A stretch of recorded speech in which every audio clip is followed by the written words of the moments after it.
يا أصحاب، تخيلي يا عزيزتي تبقي عايشة مع اللي بتحبيه وكل يوم تصحي على نظرة شك بدل كلمة صباح الخير. تخيلي إن الغيرة تبقى سلاح مش علامة حب، وكل تصرف صغير منك تتحاسبي عليه كأنك ارتكبتي جريمة. أوقات مش الخيانة هي اللي بتخرب البيوت، أوقات الشك هو اللي بيولعها من غير نار، زي بطلنا اللي وعدوني إنكم تكرهوا شخصيته مش هو شخصيا علشان ما نزعلش من بعض، لأنه منه لله لله. وعلشان تعرفوا ليه منه لله، خدوا نفس عميق الأول، لأن اللي هتشوفوه دلوقتي مش قصة رومانسية، دي حكاية عن الحب لما يتحول لجنون وشينسي السايكو المجنون. بس قبل ما تشوفوا السايكو الذي أحب، ما تنسوش الاشتراك في القناة وتفعلوا الجرس علشان يوصل لكم كل جديد، وتعملوا لستة دعوات لأننا هندر على شخصية البطل كتير في هذه الحلقات. فيلا بينا نبدأ مسلسلنا. بيبتدي مسلسلنا مع بطلنا الفخم شين راجع البيت شايل ورد لمراته جينا، بس أول ما دخل ملامحه قلبت، شافها واقفة مع راجل غريب وبتضحك له، وشين بيغير عليها، بس غيرته مش عادية ولا طبيعية، دي غيرة مجنونة. فقرب منها، مين الراجل ده؟ فابتسمت وحاولت تكون هادية ولطيفة رغم إنها هتموت من الرعب. ده بتاع الغاز يا روحي، كان بيشوف الأنابيب. بس هو بدأ يفقد أعصابه. متأكدة إنه بتاع الغاز؟ أصل شفتك بتضحكي وبتتكلمي معاه، ليكون هو ده عشيقك اللي جبتيه من ورايا. فاتصدمت من كلامه، هي عارفة إنه مهووس وغيور بس مش للدرجات دي يعني. فكانت هتمشي لكنه جابها من شعرها. انت مفكرة نفسك هتخدعيني؟ قلتيلك 100 مرة ما تتكلميش مع حد غريب، ما بتسمعيش كلامي ليه؟ والبنت خلاص قربت تفقد وعيها من قوة الخبطة اللي خدتها، لكنه ما اكتفاش وقام وسحبها على الحمام. قلتلك ما تتكلميش مع حد غريب وانتي مصرة تعصبيني، واحدة حقيرة، نضفي نفسك كويس بقيتي ملوثة. طلع عين اللي جابها، وبعدين قعد تحت رجليها يعتذر منها لأنه فقد أعصابه وسمح لغيرته تسيطر عليه. سامحيني أرجوكي، أنا آسف، بصي اضربيني ورديلي كل كف اديتهولك، أنا آسف، أنا عملت كل ده علشان بحبك. أمال لو بتكرهها بقى هتعمل فيها إيه؟ فافتكرت أول ما دخلت البيت ده بعد طقوس الزفاف، وعدوا بعض إنهم هيعيشوا حياة سعيدة مليانة أمل ويحبوا بعض للأبد، هيساعدوا بعض ويحموا بعض. بس واضح إن سعيدة ماتت وأمل اتحرقت، والحب اتبخر في السما، عمل سحابة سودا تمطر طوب وزلط على دماغها ودماغ اللي جابوها. ففضلت نايمة مكانها بعد العلقة اللي كلتها، وأبوها اتصل عليها. مس ليان كلمتني النهاردة، قالت إن رورو رجعت تضرب العيال في المدرسة. فجينا اتصدمت من سلوك بنتها اللي كل يوم بيبقى أسوأ عن اليوم اللي قبله. فأبوها قال لها يا بنتي، خلافاتك مع شين لازم تبقى بعيدة عن بنتك علشان ما تقلدكيش، احنا خدناها تعيش عندنا علشان ما تشوفكمش وانتوا بتتخانقوا. فافتكرت اللي حصل قبل 3 سنين، كانت داخلة تاخد شاور واكتشفت ان شين حاطط لها كاميرات في كل مكان في الحمام، فاتعصبت جدا. انت اتجننت؟ هي حصلت تحط لي كاميرات في الحمام؟ ومتعصبة ليه؟ هو مش من حقي اصور مراتي واتأملها براحتي؟ ولا انت مخبية عني حاجة ومش عايزاني اشوفها؟ فاتعصب اكتر. انا حافظ كل شبر في الجسم ده لانه ملكي لوحدي. فبعدته عنها وخدت المقص علشان تحمي نفسها منه، واحد مريض. وفجأة سمع صوت ابوها بينادي عليهم، مالكم يا عيال، انتوا بتتخانقوا ولا ايه؟ فابتسم بشر وعور نفسه، وابوها طلع شاف المنظر ده وفكر ان بنته هي اللي عصبية ومجنونة. وشين قرب منه، انا اسف يا عمي، الغلط غلطي، انا رجعت عصبتها تاني وخليتها تتهور المرة دي، ارجوك سامحها وعديها. فابوها زعق لها، حتى لو اتخانقتوا ما ينفعش تمسكي ادوات حادة، الشيطان شاطر يا بنتي. وهي واقفة مصدومة من المشهد ده، شين بيضحك عليه وعامل فيها الملاك البريء وهو شيطان خبيث، كل المصايب من تحت دماغه. علشان كده هي مش عارفة تقول لأبوها أي حاجة، مش عارفة تفهمه وتوريه بشاعة جوزها لأنه بيثق فيه وشايفه ملاك وهي الشريرة في روايته. فقال لها يا بنتي، العيال بيقلدوا أهاليهم، لما بنتك تشوف عصبيتك على أبوها دي طبيعي تقلدك وتعمل كده في زمايلها. فحاولي تهدي شوية، مش عارف انتي وشين بتتخانقوا على ايه مع انه بيحبك وبيخاف عليكي، ده لسه مكلمني وقايل لي اسمح لك باجازة لمدة اسبوع لانك تعبانة شوية وهو مش عايزك تتعبي اكتر. لا والله يا حاج، ده علشان انت مغفل، هو قال لك كده علشان ما تشوفش وشها المتخرشم ده.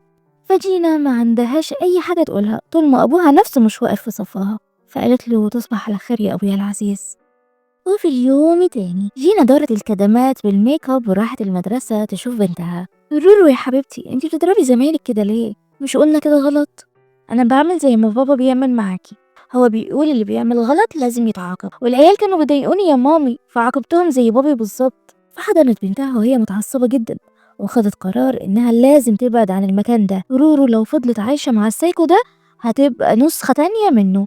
وشين السادس الزبادي معذب فؤادي وفؤاد البطالة كمان كان بيراقب أوضتها بيبتسم بهدوء وهو شايفها نايمة في السرير. يا روحي أنا آسف إني ضربتك، بس كل ده علشان بحبك. فأمر السكرتير يحجز له مطعم فاخر بالكامل وبعت لها رسالة: جهزي نفسك هنتعشى برا النهاردة. وما يعرفش إن جينا ثبتت المشهد والمنظر اللي هو شايفه ده متسجل لأنها هربت مع بنتها اللي سألتها احنا رايحين فين يا مامي؟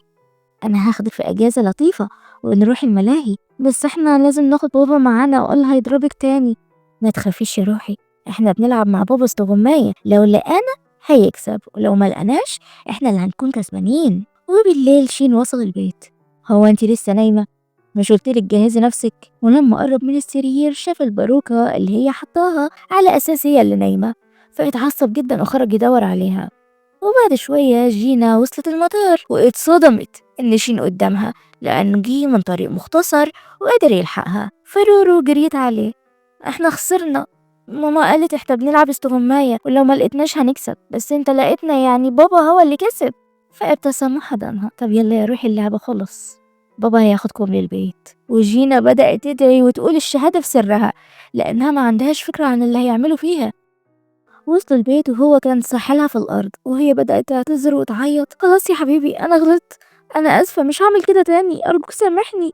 لكن شين ما عندوش تسامح، في قاموسه الخاص اللي بيغلط لازم يتعاقب. شكلك نسيتي العلقة اللي انت خدتيها، فأنا لازم أفكرك علشان تتعلمي ما تعصيش أوامري وتخرجي من ورايا. بس أنا آسفة مش هعمل كده تاني صدقني. طنش توسلها واعتذارها وربطها في السرير وجاب عصاية البيسبول وقرب منها وهي خلاص هتموت من الرعب، وبدون أي مقدمات كسر رجليها: بحاول ما اكرهكش يا فنان، يخرب بيت اللي اداك الدور. وفي اليوم تاني خدها المستشفى اتجبست وقال لها لما أهلك يجوا أكيد انت عارفة هتقولي لهم ايه، مش عايزين نزعلهم، وأمك ست تعبانة وعندها ضغط وأبوكي صحته على قده، أي كلمة زيادة ممكن تجيب أجلهم. عارفة ليه؟ لأني هنزل كل الصور اللي صورتها لك دي على السوشيال ميديا وأفضحك في كل حتة، هخلي بنتنا تفضل ماشية موطية راسها طول عمرها من العار اللي أمها جابته لنا. فعيطت وأهلها وصلوا علشان يطمنوا عليها: مالك يا بنتي ايه اللي حصلك؟ فشين قال لهم: الغلط غلطي أنا آسف، اتأخرت في الشغل ولما رجعت لقيتها واقعة في الحمام، اتزحلقت ووقعت على رجليها وفقدت وعيها. أنا زعلان من نفسي قوي لأني ما قدرتش أحافظ عليها، بس الحمد لله مفيش حاجة خطرة. فمامتها قالت لها: يا روحي يا بنتي أكيد الحركة هتبقى صعبة عليكي من هنا وجاي، تحبي أجي وأقعد عندك كام يوم وأساعدك لحد ما تخفي؟ فجينا اتبسطت، يمكن لو أمها جت تعيش عندها هتحميها من السيكو ده وتشوف الحقيقة اللي هو مخبيها. لكن شين قال لها: ما تتعبيش نفسك يا حماتي، أنا جبت لها ممرضة خاصة تعتني بيها وزودت الخدم في البيت كمان علشان الكل يبقى تحت أمرها.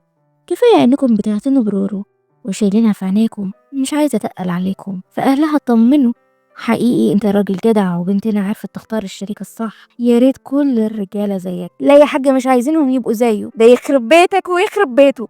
وبعد شوية شين جابوا الخادمة اللي كانت مذهولة أول مرة تشوف بيت فخم كده لأنها على طول قاعدة في الغيط والقرية.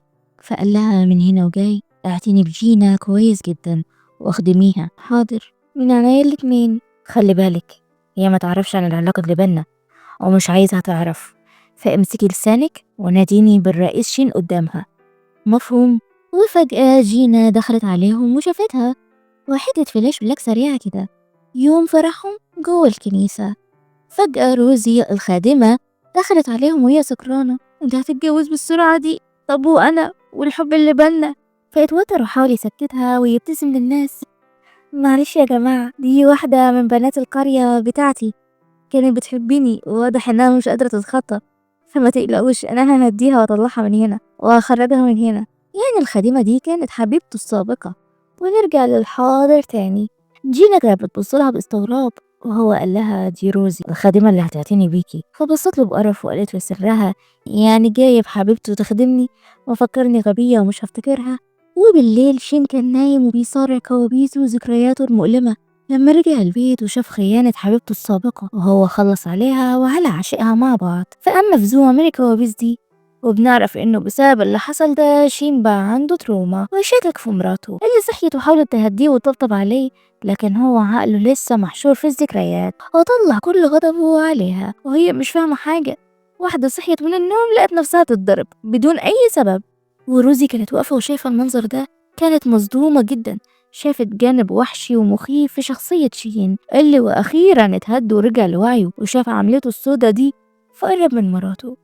أنا آسف، أنا آسف، ما كانش قصدي، كنت تحت تأثير الحلم، أنا آسف والله. والحربوقة واقفة شمتانة فيها. الضرب ده كله معناته إن شين ما بيحبش جينا، فهي هتعمل كل حاجة علشان تخطفه منها، مع إنه مش محتاجة تعمل والله. لو قالت لجينا اديني جوزك هتديهولها وعليه بوسة وحضن هدية، لأنها نفسها تخلص منه أصلا. وفي اليوم التاني الحربوقة بدأت تقرب من شين اللي ما صدهاش، وقرب منها أكتر وكان بيتغزل ويحب فيها كمان. ومراته واقفة وشايفة كل حاجة، يعني هو مصبحها بقلمين ومسيها بشلوتين علشان مش عايزها تخونه، بس هو يخونها عادي جدا. محدش معاه شوية جاز نولع فيه من ورا قلبي والله، بس شخصيته تستاهل الحرق. بعد شوية الحربوقة حطت لها الأكل بتنفذ كل أوامر شين. فجينا قالت لها انتي شفتي كل اللي حصل امبارح مش كده؟ فروزي اتوترت شوية. ايوه يا مدام، انا وباقي الخدم كلنا سمعنا وزعلنا عليكي بصراحة، احنا بنات زي بعض وحاسين بيكي. فجينا قالت لها طيب ممكن تساعديني؟ وقامت جابت مجوهراتها الثمينة وقدمتها للحربوقة، خدي دول وساعديني، انا عايزة اهرب من هنا. ورغم ان روزي كلبت فلوس بس مش هتقدر تعمل كده لان شين هيعلقها، فرفضت. ما اقدرش يا مدام جينا، الريس هيعرف وهيطربق الدنيا على دماغنا كلنا. صدقيني مش هيعملك حاجة لانه هيبقى مشغول بيدور عليا، وبعدين الفلوس والمجوهرات دي هيعيشوك عيشة كويسة بعيدا عن شين وقرف الخدامين. فالحربوقة ابتسمت ووافقت تساعدها، وقالت في سرها لو جينا بعدت عنه هيبقى سهل عليا اخده وارجعه لأحضاني. فدخلت لمت لها هدومها وساعدتها تخرج من البيت. وهم في الشارع شين وصل. استرها معانا يا رب يا رب. وجينا استغربت، ده مش ميعاد رجوعه للبيت اصلا.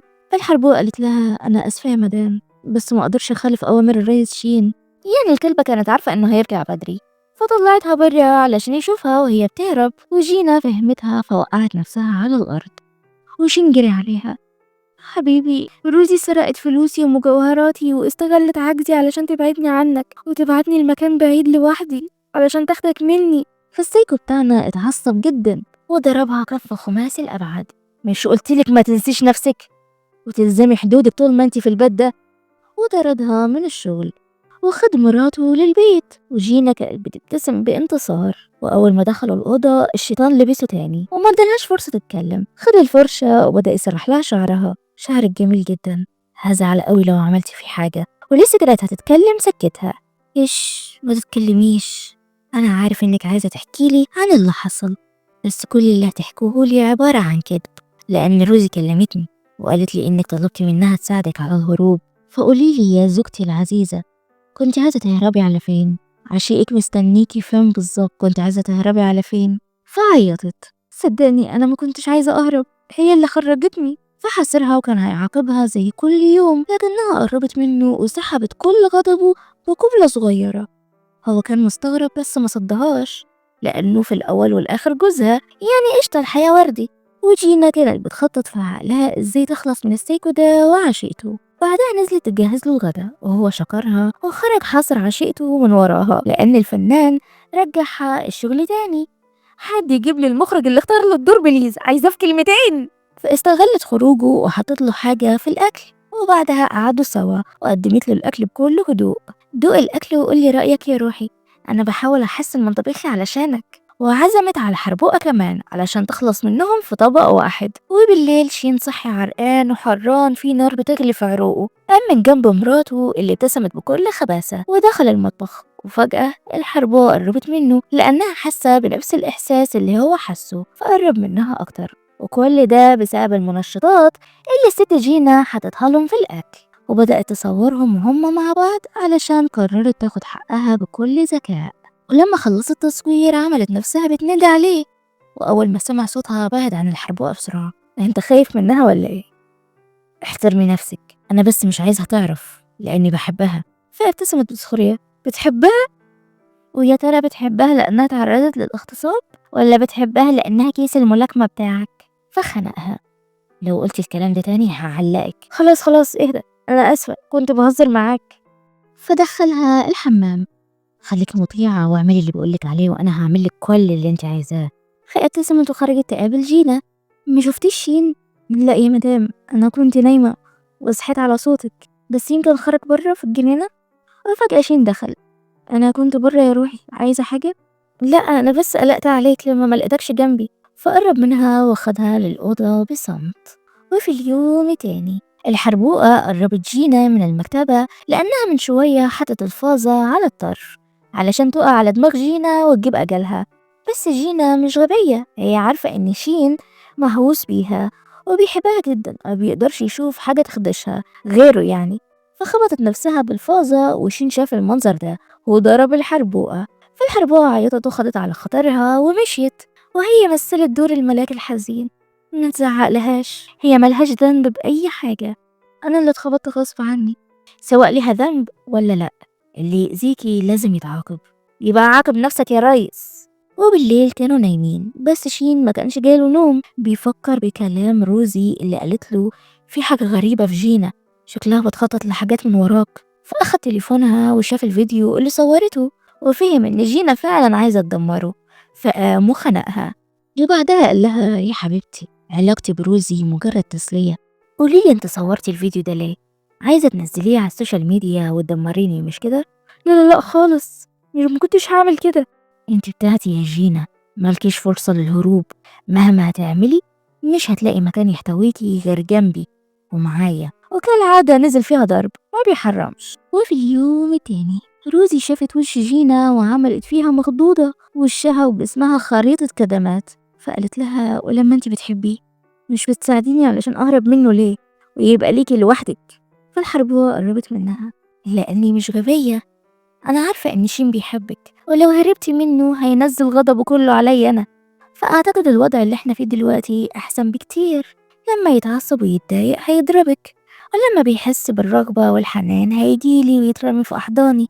بس تعرفي، لولا انك واحدة غنية ومعاك فلوس وهو عايز يسيطر على فلوسك وشركتك ما كانش هيبصلك. صفعتها بالحقيقة المرة دي وسابتها ومشيت. وبعد شوية شين رجع من الشغل وركع قدامها. بصي يا حبيبتي جبتلك ايه؟ العقد ده موديل السنة، شفته وقلت انه هيناسب رقبتك الحلوة بدل العقد القديم ده. فلبسه لها وعينيه كانت بتتأملها بكل حب. جميل قوي، شبهك في أول يوم اتجوزتك فيه. صحيح، شركتنا بتستعد للعرض الاستثماري، وأنا فاكر إنه كان عندك صديقة اسمها حاجة كده شيا. فبصيت له باستغراب. قصدك وان شينج؟ أيوة هي دي. وانت افتكرتها ليه دلوقتي؟ لأني عرفت إنها المديرة المالية للشركة المنافسة، وكنت عايزك تعزميها على الحفلة لأن وجودها هينفع شركتنا قوي لما تستثمر في المشروع. وكل ما الشركة تنجح حياة بنتنا هتبقى جميلة ومرتاحة لما تكبر. صحيح، أبويا كان عايز يغير عربيته فلازم أغيرها له، فعلشان كده محتاجين ننجح الشركة دي. وجينا كانت بتعيط بصمت. حقيقة إن شين اتجوزها علشان فلوسها ومش عايز يسيبها وبيعذبها علشان الفلوس دي بشعة قوي. فقالت له تمام، أنا هكلم وانشينج، أنا واثقة إنها مش هترفض لي أي طلب. وبعدها خرجوا الحديقة وجينا كلمت صاحبتها. يا واطية، وأخيرا افتكرتيني وعزمتيني في بيتك، ده انتي من ساعة ما اتجوزتي وانتي اختفيتي ورقمك مقفول كمان. هو جوزك أخدك مننا وحبسك في البيت ولا ايه؟ ورجلك مالها كده، في حاجة؟ فجينا مش عارفة تقول لها ايه ولا ايه، فابتسمت لها. ما تقلقيش، دي إصابة بسيطة كده، وقعت من على السلم من كام يوم، وشين مش حابسني يا ستي. أنا بس قررت أبعد عن كل حاجة وأفضل بيتي وبنتي. عندك حق، أنا أصلا سمعت إن جوزك بيحبك وبيعاملك حلو. والله ما في حلو غير الجاكيت بتاعك يا أختي. فقالت لها انتي بجد مش ناوية ترجعي الشغل؟ أنا عارفة إن جوزك بيشتغل كويس، بس انتي كنتي موقفة الشركة على رجل واحدة وبتعملي مشاريع كويسة جدا.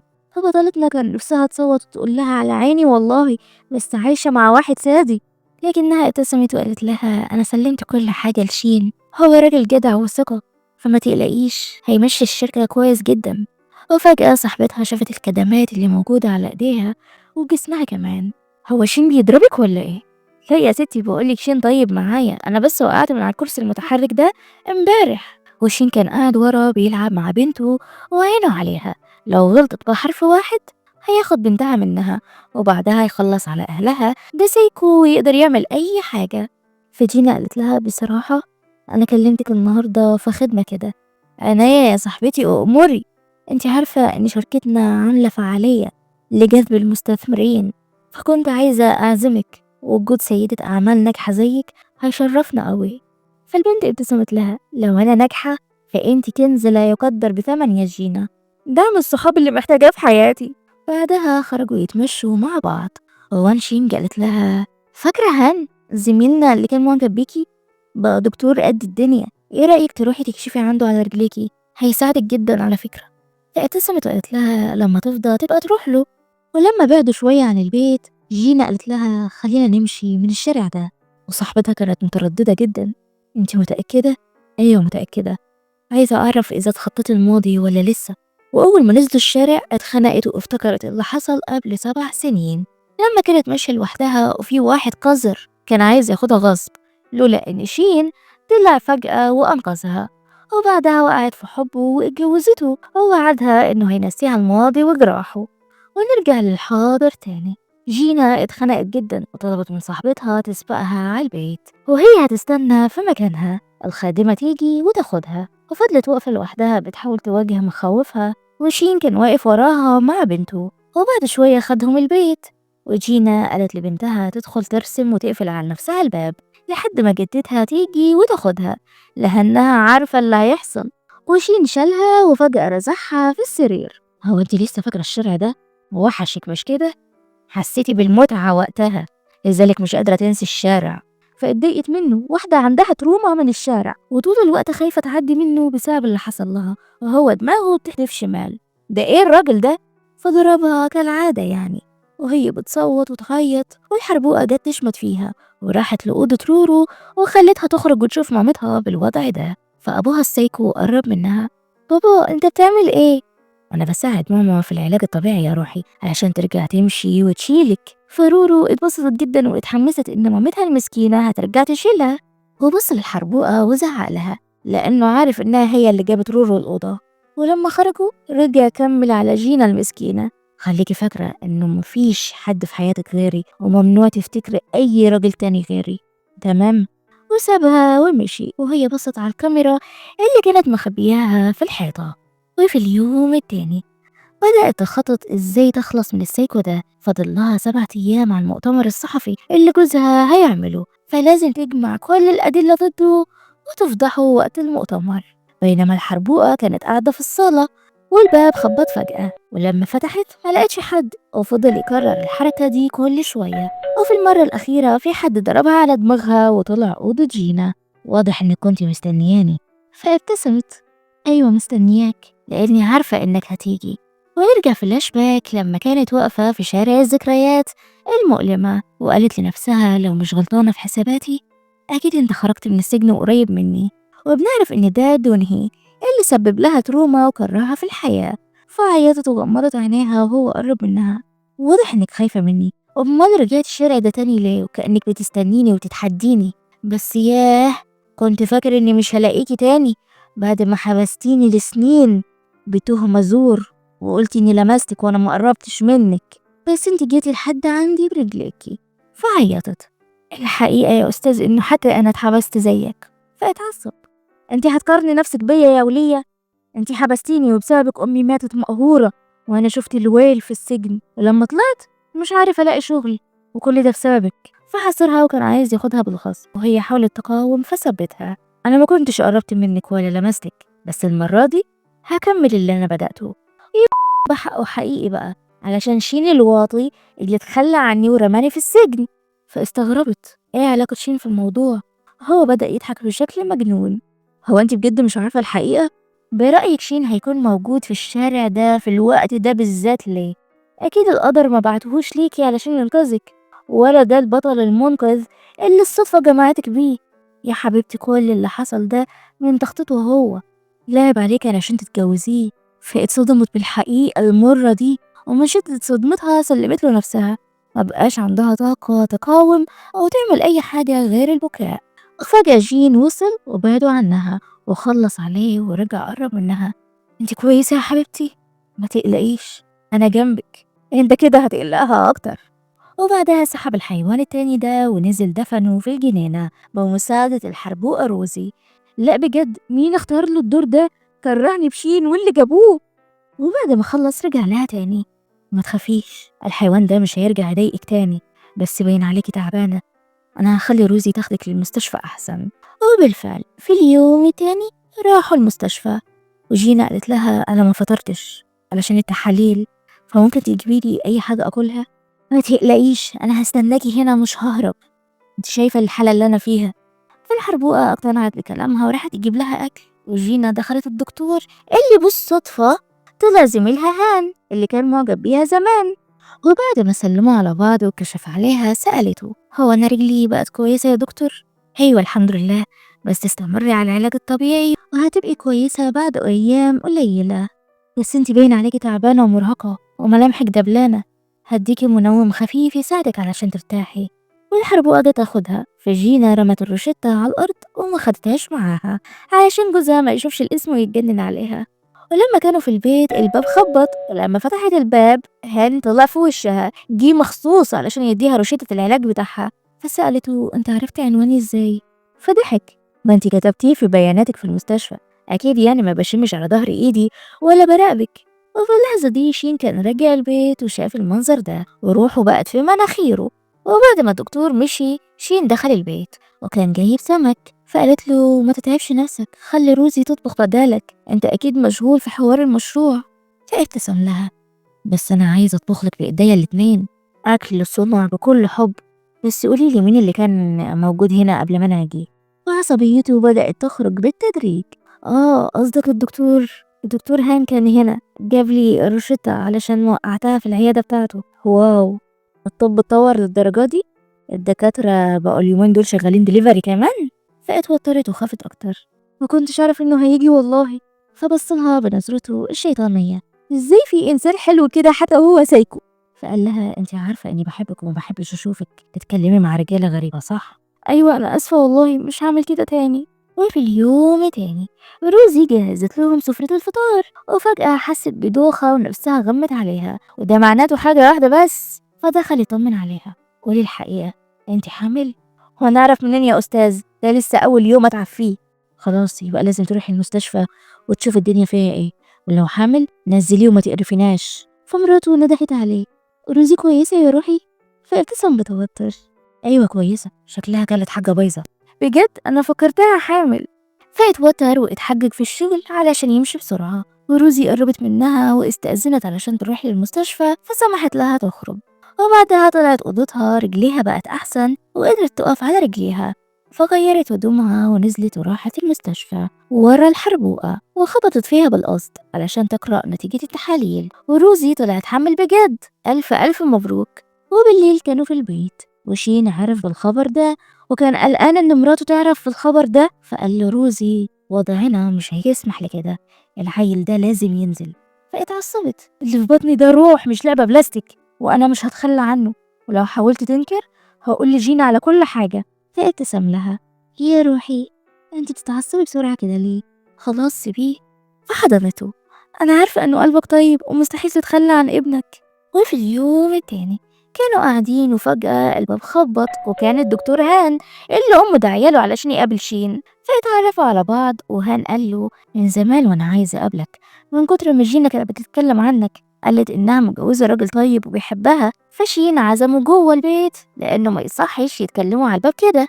وشين سأله عن حالة مراته، فقال له للأسف جينا حالتها مش أحسن حاجة، رجليها لسه مش هتقدر تمشي عليها إلا بعد سنة بالظبط. والسيكو مثل دور الزعلان، أنا آسف يا روحي معرفتش أخد بالي منك كويس، أرجوكي سامحيني. والدكتور طبعا مش هيفضل قاعد وسط الراجل ومراته، فاستأذن علشان يمشي. ولما خرج شين قرب منها: الأفضل إنك تسمعي كلامي علشان ما زعلكيش. أنا عارف إن أهلك وبنتنا مهمين عندك.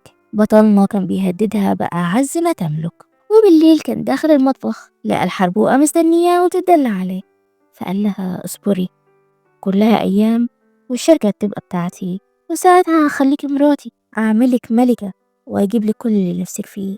وفي اليوم التاني الحربوقة قربت من بطلتنا علشان ترخم عليها، بس جينا حاولت تمسك أعصابها وتطنشها. ولما دخلوا، روزي كانت بتنظف الصالة وقامت تدخل الحمام، وجينا استغلت الوضع ده وحطت لها منوم في العصير، والحربوقة شربته كله وراحت في سابع نومة. وبطلتنا استغلت الفرصة علشان تخرج وتحضر المؤتمر. بينما شين كان في الحفلة ولمح صاحبة جينا فقرب وسلم عليها، ولمح الدكتور هان فسلم عليه برضه، وسأله هو جاي معرض الاستثمار ازاي، فقال له انه دكتور بس مضطر يشوف شغل ابوه في الشركات بتاعته. وهان سأله عن مراته، فقال له للأسف اتحايلت عليها علشان تيجي معايا، بس هي كانت تعبانة جدا وما قدرتش تيجي، واستأذن علشان يشوف باقي الحضور، لكنه فجأة خبط في بطلتنا اللي اعتذرت منه وهربت بسرعة. فضل يبص عليها حاسس انه عارف الشخص ده كويس، بس طنش لان ده مش وقت انه يراقب حد، وطلع على المسرح علشان يقول كلمته. وجينا كانت قاعدة تراقبه من بعيد، فقال لكل الحضور: اسمحوا لي افتتح المؤتمر بالفيديو ده، وشغل فيديو ليوم فرحه على جينا وابتسم بكل حب. النهاردة الذكرى السنوية السابعة لجوازي من حبيبتي جينا اللي مشيت معايا خطوة بخطوة في رحلتي الطويلة العريقة دي. وجينا كانت مستغربة، المفروض إن الفيديو بتاعها وهي بتتضرب هو اللي يتعرض مش الفيديو ده. فشين قال لهم: أحب أقدمها لكم. والناس بدأوا يتكلموا إن المدام جينا جميلة جدا، بس مؤخرا صحتها كانت في النازل، وبدأوا يمدحوا شين اللي بيعتني بمراته المريضة وبيحبها، وقد إيه هم مثال على الحياة الهادية السعيدة والعيشة الزوجية المثالية. ما هو اللي ما يعرفش يقول عدس. فقامت علشان تمشي، لكنه نده عليها في المايك: ملاك الجميلة رايحة فين؟ الناس عايزين يتعرفوا عليكي. فصاحبتها شافتها ووقفت معاها: هو انت جيتي بجد؟ مش مصدقة انك بقيتي كويسة، بس ايه اللي انت لابساه ده؟ وجينا اصلا متوترة وهتموت من الرعب: معلش بقى، بقالي كتير ما حضرتش مناسبات انت عارفة، فمعرفتش البس ايه. فجوزها السايكو نزل وخدها وطلع المسرح ومسكها بكل قوة: شكرا على حضورك يا زوجتي العزيزة، بسببك هكسب الشهرة والثروة بكل سهولة، فخليكي محترمة لحد ما الحفل يخلص. وكأنه عامل حساب كل حاجة. وفجأة أمر الحراس يدخلوا ضيوفهم المميزين، ودخلوا أهل جينا ورورو الكتكوتة. فبطلتنا الحزينة على عينها فهمت إنه لو نطقت حرف واحد حياة عيلتها هتبقى في خطر، فاضطرت تحط الجزمة في بقها وتسكت زي كل مرة، لأن شين طلع عارف بكل خططها. ده حتى لقى الكاميرا اللي كانت مخبياها علشان تصوره وهو بيضربها وتفضحه في اليوم المهم ده. فعيطت بكل حزن، وهو بيقول للناس إن دي دموع الفرح لأنها فخورة بيه. والدكتور هان كان قاعد متضايق وزعلان لأنه لسه بيحب جينا وبيحاول يمحي مشاعره لأنها غلط وهتدمر حياة الإنسانة اللي هو بيحبها. فشين قال لهم إنه عامل مفاجأة تانية، وطلع علبة مخملية من جيبه وركع قدامها وتقدم لها للمرة التانية كتجديد لزواجهم الأبدي وحبهم العظيم. وجينا شايفة الخاتم ده عبارة عن كلبشات بتخنقها، قفص بيمنع حريتها كأنها عصفور محبوس بقفص قوي وسط الأشجار. شايفة العصافير كلها بتطير حواليها وهي مش قادرة تطير زيهم. والحربوقة دخلت القاعة علشان تاخد جينا للبيت بالغصب بأمر من السايكو بتاعنا، وجينا ما قدرتش ترفض لأن شين كان بيهددها في بنتها وأهلها. وهم في البيت الحربوقة قالت لها إنهم عارفين إنها بقت بتمشي من يوم ما خبطتها في المستشفى، وكانوا عاملين حسابهم إنها ممكن تحضر الحفلة وتبوظها على دماغهم. يا ولاد الذين يا شياطين. وبالليل كانت في أوضتها مرعوبة ومش قادرة تنام مستنية السايكو بتاعها اللي دخل وقعد جنبها. يعني انت عملتي كل ده علشان تدمريني؟ عينيها دمعت ونظرتها كانت مليانة كره. ايوه طبعا، عدى 7 سنين على جوازنا، صحيح اني عذبتك وضايقتك، بس كل ده من شدة حب ليكي. كل ضربة طالعة بحب. المعنى الحقيقي لعذر أقبح من ذنب. فابتسمت بسخرية: هو انت عمرك حبيت أصلا؟ ولا عندك قلب؟ حبك كله عبارة عن طمع وأنانية، قبلت تتجوزني علشان الشركة والفلوس، وبعتيلي واحد حيوان يعتدي عليا وبتضربني كل يوم وبتخوني مع عشيقتك في نص بيتي لحد ما بقت حامل منك. فما شاء الله على الحب اللي انت بتحبهولي اللي الناس بتحسدني عليه. فبصلها بحزن. انا عارف اني ضايقتك وزعلتك، انا ندمان جدا، فعشان كده قررت اطلقك. فاتصدمت، ده حلم ولا علم؟ معقولة موافق تديني حريتي كده بسهولة؟ مش هو ده اللي انت كنت عايزاه طول السنين دي؟ بس اليومين دول الشغل كتير، فمش هينفع اطلقك. هاخد الصفقة الاول وبعدها نروح المحكمة ونطلق رسمي وكل واحد فينا يروح لحاله. طيب ورورو؟ فقال لها اسأليها تختار مين فينا. لو اختارتك ما عنديش مانع تعيش معاكي، انتي مامتها واولى بحضانتها. الجن اللي عليك طلع ولا اللي عمل لك العمل نسى يجدده؟ ايه السلام النفسي ده؟ ولما خرج لقى الحربوقة مستنياه علشان تحتفل معاه بتحقيق أهدافه، بس هو ما كانش على بعضه. فسألته هو أنت هتطلقها فعلا؟ مستحيل، دي مراتي، كل حياتي، البنت الوحيدة اللي أنا حبيتها من كل قلبي. حتى لو مت ورجعت للحياة تاني مش هحب غيرها. فاتضايقت بس مش في إيديها حاجة تعملها. وبعدها جينا كانت نازلة المطبخ لقيته بيطبخ لها ونقل كل شغله للبيت. مش عايز يسيبها لوحدها، عايز يقضي كل ثانية معاها، وهي مستغرباه كأن ده شين في بداية تعارفهم. فقال لها بعد الأكل هاخدك السينما والملاهي، لازم أساعدك في أيامك الأخيرة معايا قبل الطلاق لأني زعلتك كتير طول السنين اللي فاتت. وهي لسه مستغربة بس حاولت ترمي الشك ده ورا ظهرها، مش عايزة تتخانق معاه، ده ما صدقت إنه هيطلقها. وفي اليوم التاني كانت نازلة مبسوطة وأخيرا هتتحرر من خاتم الجواز الكابوس ده. السعادة عمتها وما شافتش الموتوسيكل اللي كان هيخبطها ولا الدكتور هان اللي طلع من حيث لا أعلم وأنقذها. انت بتعمل ايه هنا؟ انا كنت في مشوار قريب من هنا وقلت اعدي اسلم عليكي واشوف صحتك عامله ايه. واقفين بيضحكوا يتكلموا وغافلين عن العيون الحاده اللي بتراقبهم وبيحرقهم بنظراته. فهان عزمها على فنجان قهوه ولاحظ انها فله شمعة منوره، الكآبه وهالات السهر من كتر الحزن اتمحت من على وشها. فسألها شكلك مبسوطه، ابسطيني معاكي، في اي جديد في حياتك؟ فابتسمت وقالت له ده علشان القهوة طعمها حلو مش أكتر. فهان سكت وفضل يتأملها بكل حب. جينا كانت حبه الأول من أيام الثانوي ولسه مش قادر ينساها أو حتى يتخطاها. وبالليل رجعت البيت لقت شين محضر لها العشاء وعامل فيها الزوج المخلص الحنون، لكنها كانت بتتصرف معاه بكل برود. هنطلق امتى؟ قريب جدا يا روحي، بس انتي عارفة الشغل والصفقة ما ينفعش نطلق دلوقتي، ده هيأثر على شغلي، وكمان رورو لسه صغيرة، لازم نفكر بطريقة نقدر نواجهها بحوار الطلاق ده. فسكتت وخدت المشروب من ايده وهو قرب منها الستيك اللي عمله لها مخصوص. لكن فجأة جينا دخلت في عالم الأحلام بكل سلام لأن الستيك بتاعنا حط لها منوم في المشروب. سامحيني يا ملاكي، انتي اللي خلتيني أضطر أعمل كده، أنا بحبك، بس ليه انتي مش عارفة تحبيني؟ ليه دايما بتحاولي تسيبيني؟ ما هو ده بسبب الهنا اللي انت معيشها فيه. فخدها الأوضة وبدأ يتأملها بحزن والحربوقة قربت منه. ما تخلص عليها وتريح دماغك يا روحي. ما اقدرش، أهلها موجودين وعندها صحاب كتير كلهم هيسألوا ويدوروا عليها كمان، وهنروح في داهية لو حصل لها حاجة. فابتسمت وقدمت له الملف اللي كانت عاملاه له هدية. فاتعصب عليها جدا، انت اتجننتي؟ مين سمح لك تعملي تأمين باسمها؟ لأن ده كويس، تخيل لو ماتت أو جرالها حاجة هتاخد كل فلوسها وفلوس التأمين 50 مليون. فاتعصب أكتر، يا غبية، كده الناس هتشك فيا أكتر. فقربت منه وحاولت تهديه، أنا ما كنتش أعرف إنك جبان قوي كده، اللي أعرفه إن الريس شيم قوي ومحدش يقدر عليه. الكلمتين دول فوقوه فحصرها جنب مراته على السرير اللي كانت صاحية أصلا. مع عشرتها مع سيكو ده خلتها تاخد حذرها كويس جدا من كل تصرفاته، أكيد مش هتثق فيه بسهولة وتشرب حاجة من إيده.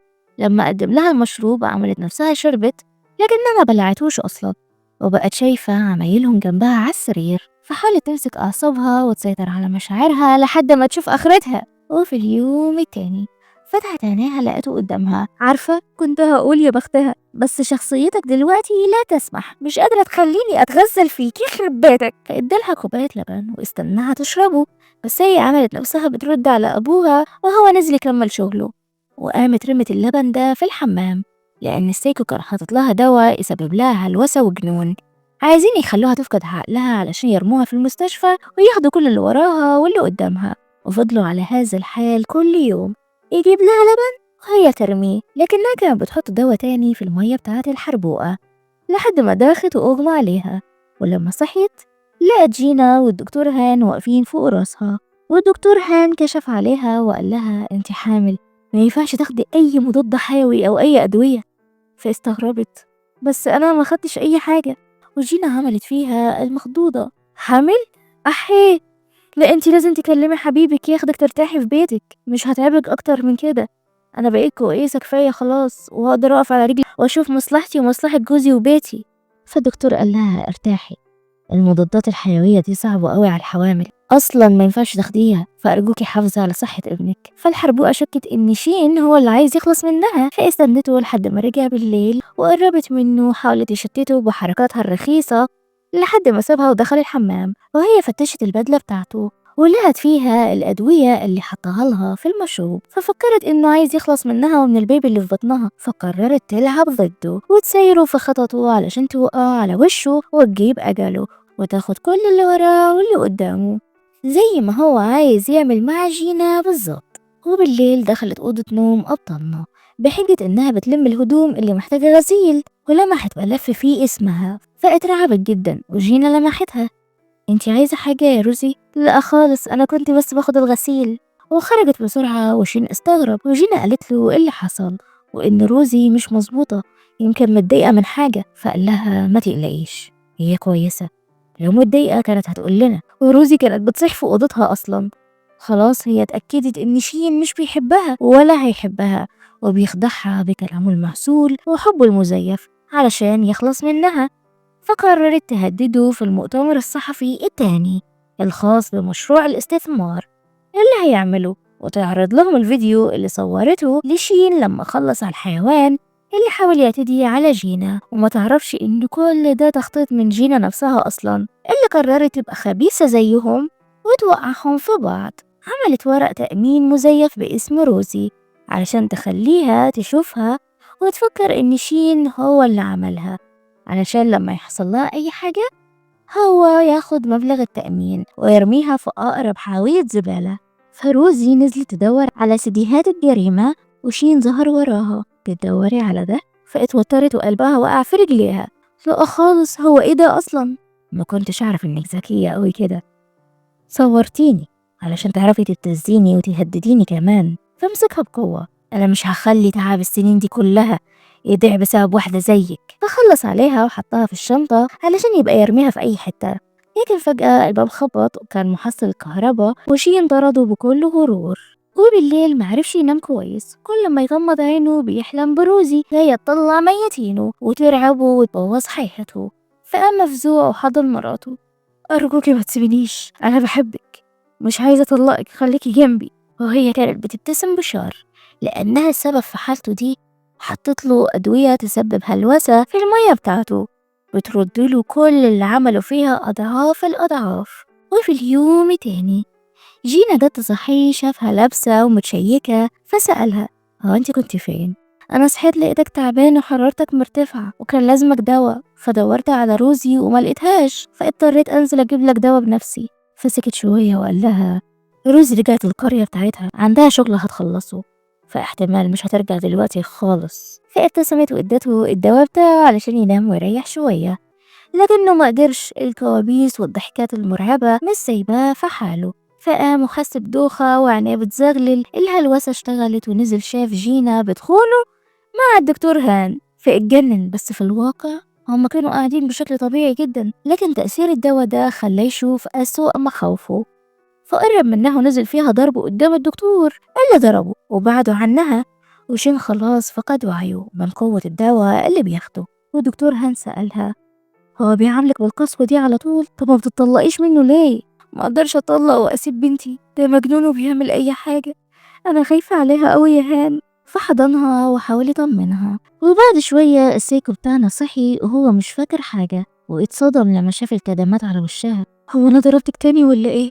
فابتسمت له، ليه روحي أنا وقعت واتخبطت بالترابيزة، أنت بس تلاقيك لسه تعبان وتعبك ده مأثر على تركيزك، خد الدوا بتاعك وادخل استريح شوية. فسمع كلامها ودخل أوضته على أساس يريح، وهي قررت تكشف كل حقارته ووسخته. عزمت أهلها عندهم في البيت وسألوا عن جوزها، فقالت لهم إنه نايم لأنه تعبان شوية واخد دور برد صعب جدا. لكنه صحي وقرب منهم، سلم على حماه وحماته، كان جاي يشرب مية بس حس بدوخة وصداع شديد جدا.